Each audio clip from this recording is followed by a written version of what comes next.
The year is 2016, and I was afraid to move back home, to basically be at my home place. I recently just moved into this house, this housing, student housing, while I was studying, and it was together with a friend I had a not the best history with. And then I just fall into the trap. I fell into the trap of moving back in with a guy, a friend, a roommate that is not the best type of guy that you want to move in with. You're not the best type of roommate you want to have, right? The whole thing started by I'm having this friend of mine, right? Like, and I couldn't say no to people. It was during the time where I really couldn't set boundaries. So I basically just more or less just let people treat me however they wanted to, because I didn't have this masculinity within me, like, hey, okay, let's go, like, okay, let's set boundaries. This is not what I want to do. This is what I want to do. Hey, you cannot treat me like that. I didn't have all that. I didn't have the God, the strength to stand up for myself, right? So I had this friend of mine, right? And this friendship was not even it had some good moments, but there was also some really bad moments, where we end up like fighting and arguing with each other a lot, and just not the best friendship, to have. Like, we ended up like doing a lot of like degenerate things, like smoking too much weed, and I had in my other videos telling in some extent, in some details about what kind of things we did, because we just wasted our days. But I'm very thankful for this friend, because he also taught me about how to improve myself. He taught me a little bit about life, and how good friends can be. Like, if you really find a good friend, then wow, it's amazing. It's always good to have amazing friends. But anyway, so I moved away from the area we lived at, me and my friend, and then I moved to the capital because I want to pursue my degree, right? My master's degree in management. And also, it was a chance to live in the capital, because in Denmark at that point I haven't really lived in the capital. I haven't barely been there, right? Maybe I've been there like, I don't know, a handful of times, so I haven't really enjoyed being there in this big city, the capital, right? And I was like, whoa, this is a really, really good chance, like, this degree is offered there. So I was just so excited, like, wow, yes, man, I'm finally making it happening. Like, wow, I'm moving there. Even though I was living like a nomad, then I lived at someone's house, and then I moved to someone else's house, and then finally I was moving to one of my classmates' house, right? And it was such a nice place, actually. The only thing were that he just had, like, I lived with his family, so there was some privacy concern as well, but I had my own room, so I was very gifted. The other thing were that there was a quite the distance between my friend's house to the uni, right, to the capital. But I was like, okay, I get, I don't even need to pay that much. I get food, delicious, nice food, and everything was just taken care of, right? But the thing is that then this friend in the beginning of the story, right, this childhood friend, he also wanted to move to the capital because he felt empty, maybe even triggered, but he was also like maybe a little bit jealous, all right? He was like, I want to move to the capital too. Um, and then and I knew from the history that we have between us that we had, the history of violence, the history of arguing, shouting at each other, like, just bad history. We even traveled together, and we ended up like just fighting. It's just fighting with each other, right? It's just I just knew deep inside, like, this is probably not a good idea, right? But when he called me, and this guy, right, he knows more or less how to talk, right? Like, how to charm your way in, and how to use your emotions and stuff like that. Kind of like manipulating, maybe without him even knowing it. Oh, it's a lie. He knows it. He knows it, right?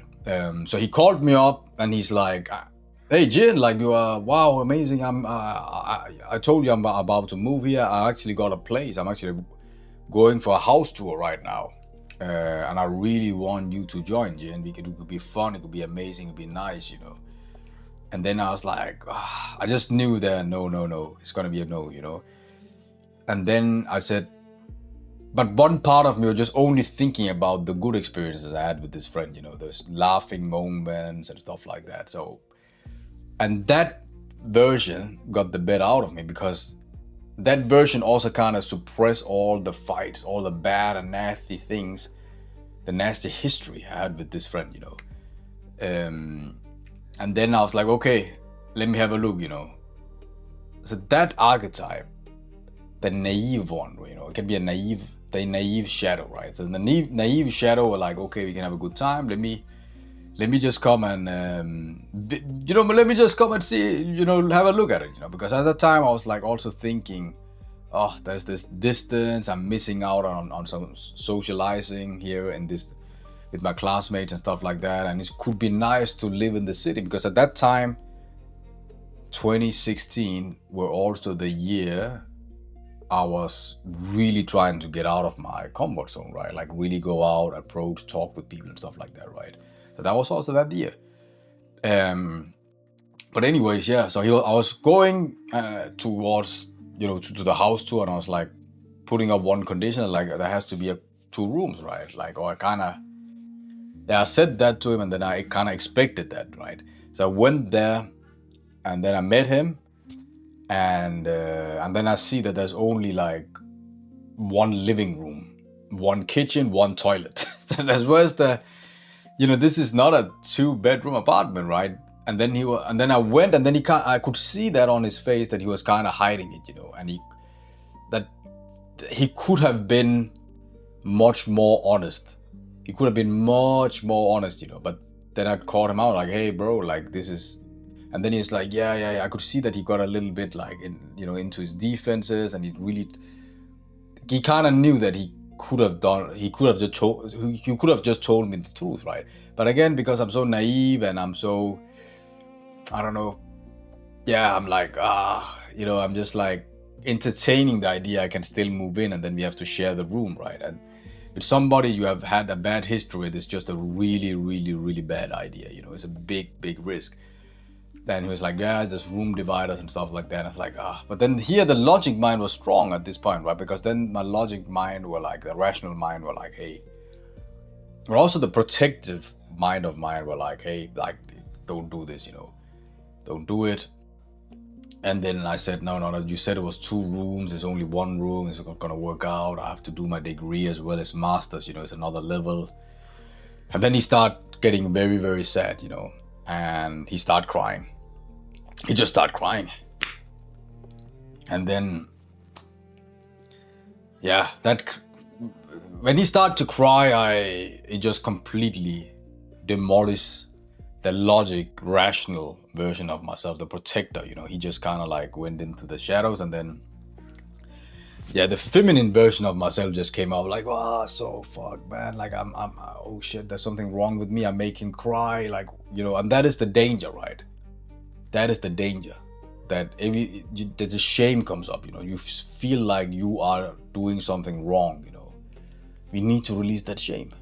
Because here in my case, the crying from my friend got the best out of me, right? So I just said, okay, I don't know if it's that particular day I just signed the contract, or was the weeks ahead. And I remember vaguely that I rejected. I was like kind of regretting it, like, wow, what is it that I'm kind of,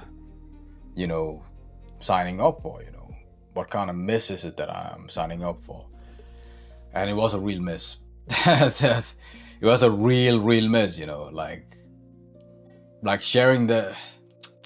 Okay, I have done room shares before, right? But man, like with a guy with that bad history, and then you start, like later on, the whole month and the rest of the year was just a shit show, like I just couldn't be at home anymore, like every time we end up, there's a lot of frequent amount of time we end up fighting. And my friend was smoking like every day just smoking weed. And it was so bad that, for example, like every time I have to sleep, I can just smell it, he would just start lightening up and watching his computer. And it really didn't give me space, you know, really didn't respect me. Like, hey, there's actually a guy here, you know, like he moved in with you, he even paid the deposit, and you know, he's helping with the rent and stuff like that, right? And like he is pursuing a master's degree, like he's the one who's actually doing something here, right? Like he has like an agenda moving to this city, like not even like just having the audacity, you know. But again, like now I understand because I'm so much into this world of psychology, you know, world of spirituality. Now I understand on a whole nother plan, you know. I can forgive him, you know. I understand what is it that he's been going through, right? But yeah, it was tough, you know. And we would get into arguments, and I would just try to just really sleep, even though the smoke is coming in. And sometimes, you know, there will also be some, you know, there'll be a lot of verbal fights, but also sometimes it got physical, you know, and yeah, and it was just a mess, you know. It was just a mess. Imagine that you cannot even be at your own home, you know. Because at one point it got so bad that we were arguing so much, arguing and fighting and all those kind of things, especially arguing, verbal fight, I mean, right? It got so bad, I didn't feel good, you know. I didn't feel good, like, I really didn't feel good. And there was a pattern, right? So between, in afternoon time was just like dangerous to be at home. It was not good. So again, like the weak Jin that I was, you know, I couldn't confront him. I didn't have the strength, and I was in a state of codependency in a way too, right? Because I just, yeah, again, like I couldn't just live with myself, you know. Like I didn't see it. I didn't see the opportunity to just live with myself, or just raise up from there and tell him like, hey, this is a boundary. I didn't have the masculinity. I didn't have the power. I didn't have the strength to just say, hey man, like you need to quit smoking. You need to stop watching all this in the night. I'm sleeping, you know, like, hey, it's not fair that you are, you know, treating me like this, or bad mouthing me and roasting me. And please stop that. We need to stop all that now. If you do it again, I cannot. I need to respect myself. I cannot accept this. I cannot do this to myself, right? So let's stop, you know. And also you, man, like it can also help you to be a better person, right? I should have, you know, but I couldn't say it. I couldn't say this to my friend. So yeah, so from there on, I just ended up spending, so I couldn't go home. So from there on, I just were in my class. And then when the class finished at the uni, I would just stay. I would just stay in the school, in the uni, in the premise. It was so sad. It was, you know, like, it was tough, you know, but I started to just, at one point, just enjoy it, you know. Just enjoy, just stay there. And then I also brought my gym back, because there was a gym as well inside the premise, right? So I just stayed there. After class, I would just study a little bit, and then I'll go to the gym. And yeah, and it was so bad. I got to know the neighbors. Like, I started to notice and have kind of like I have a relationship with the neighbors, you know, at the school, because I spent so long time there, you know. So I could just see people's life unfold, because I could look into that, because there was some apartments and there was some people next to the school, the neighbors, right? It's like, oh man. And yeah, I would just do everything in that school, even like buy these bread, and then I'll make sandwiches. So I even used the schools like sandwich master, toast master, whatever, right? Toaster. Yeah, I even used the showers, everything, you know, kind of like, yeah, because I was doing the gym, right? Then I had everything, I had everything, you know. It was so sad. And then when the time were around 7 or 8, almost every single day, I'll just go home. And like, hey, what's up, man? I also remember in the weekends I would go there, you know. It's so sad. Sometimes I'll just go home. Other times the roomie, he would go to home, and then it was just paradise. Just remember, it was just pure paradise, silence and everything. And then I would just feel like this trigger here, you know, like I cannot express myself every time he then went home. Like he came home from his travels, whatever, right? They're like, oh, the piece is broken. Okay, now I have to be aware.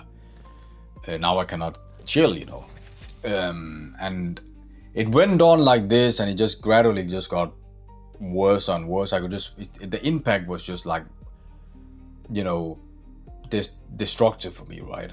And it just really took a toll on my mental health. And even in the uni, the life in uni were not good at all. You know, I couldn't concentrate. I could not be present, and that is what I realized today. You know, when I really went in and tapped into the gin in 2016, living in the capital of Denmark. You know, I really tapped into him. I realized this is also the reason I couldn't participate properly. You know, I couldn't participate properly in the student work.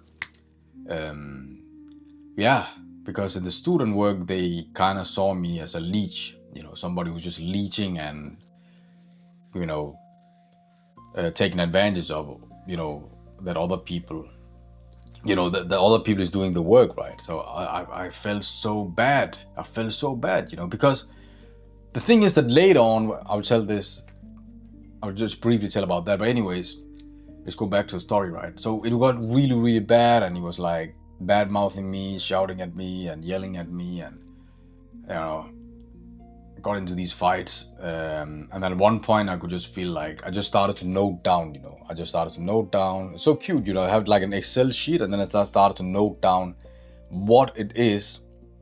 Like, what is it that my friend is doing right now that I cannot tolerate? What is it that were like unfair? And then I wrote it all down, put in some timestamps for each and everything they did. I think I even did color code the whole thing, right? Like split it up in categories. And then at one point, and then I think I've told myself, like, when we hit like 20 negative things, you know, 20 bad things that he did to me, then I could confront him, right? You know, that is the level we are talking about, right? That instead of just like immediately just put a boundary, like, hey, I don't want you to smoke. You know, it messes up my sleep. You know, please stop smoking. You know, otherwise we cannot live together. So that is the level we're talking about, right? So I think we hit around.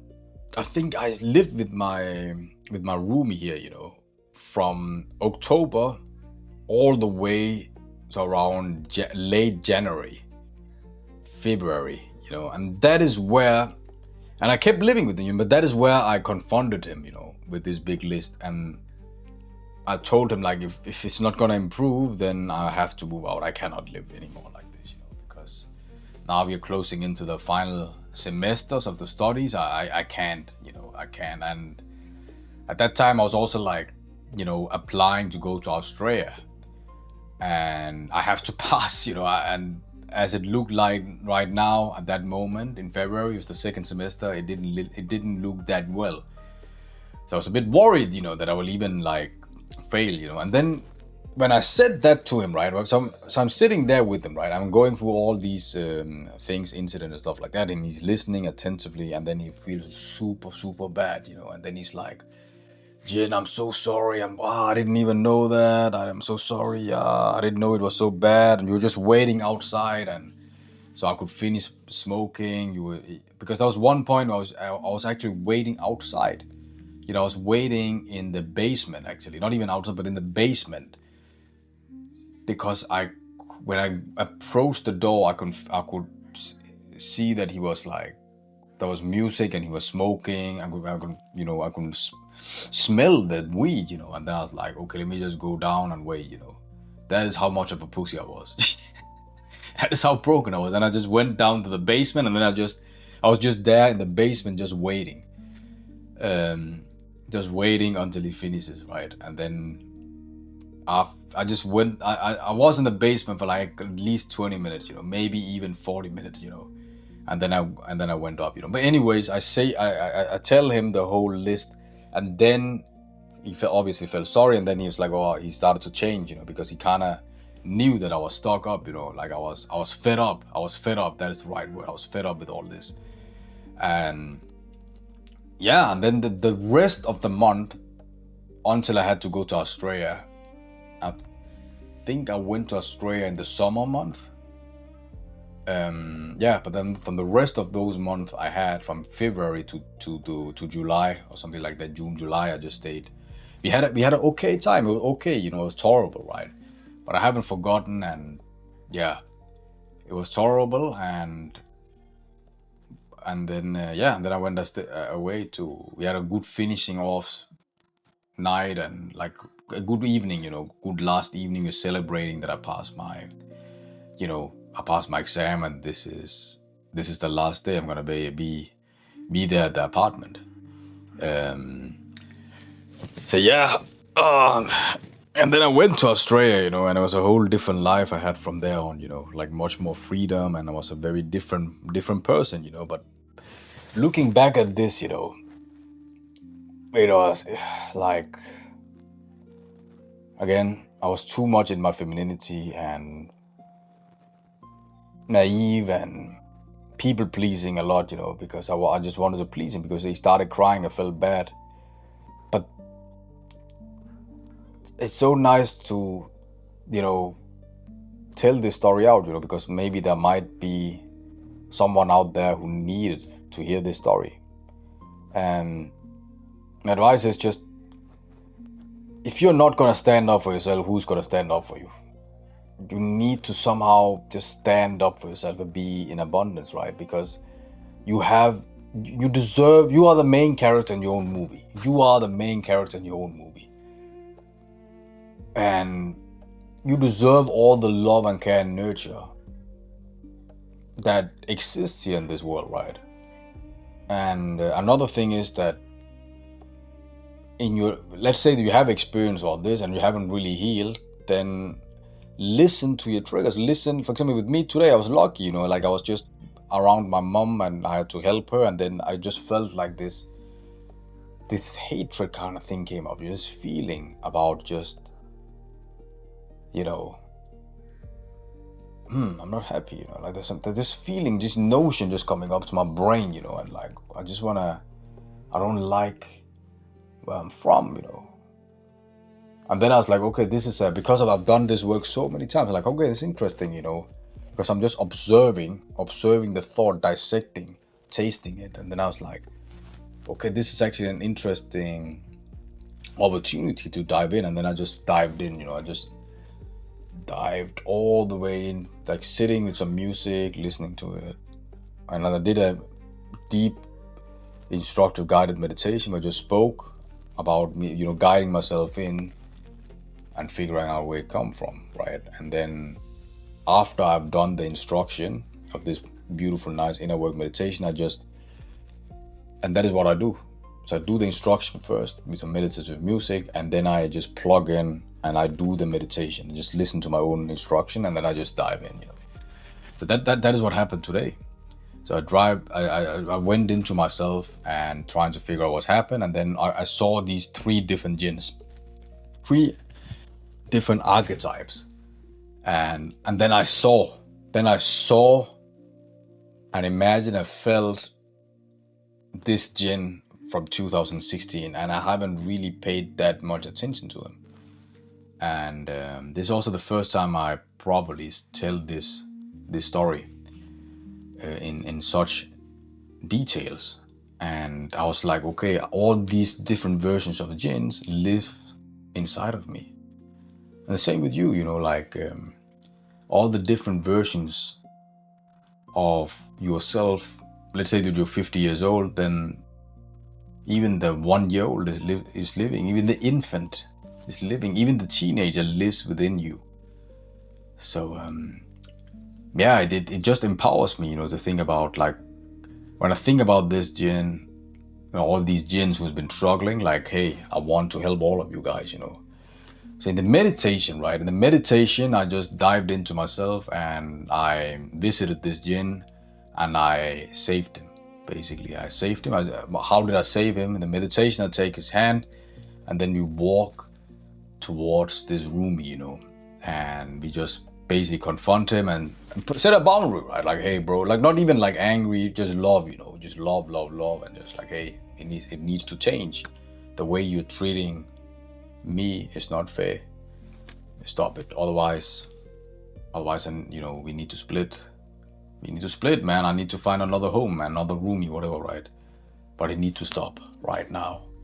It felt so good, and then later on I took him to a dinner and we had a good time, and I hugged my mom and like, thank you for giving me safety, giving me love, giving me this unconditional love and unconditional safety. And then after that, I just dissolved together with this Jinn to the to the now, to everything. I like, hey, and I even told him like, I have your back, man. You're always with me. I'll always carry. We're gonna do great things together. Just wait and see. All right. So that is, set those boundaries. Be aware of your triggers. Even when you have endured all the pain, be aware of your triggers.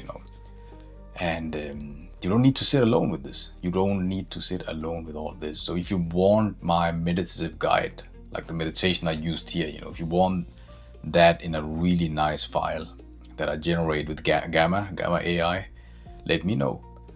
And if you want to have a friendly chat, talk, or if you even want guidance, and you want to work with your triggers in a professional way, reach out to me. Links in the bio. And yeah, if you also want to join our community where there's other like-minded people, join us at school. You're not supposed to sit alone with all this. That is what I did, and it was my destiny. But now I'm so blessed. I'm so blessed that I have people around me. I have a support group. I have a community. I have a tribe. So yeah, all right. All the best. All the best. I love you so much, and I wish you all the best.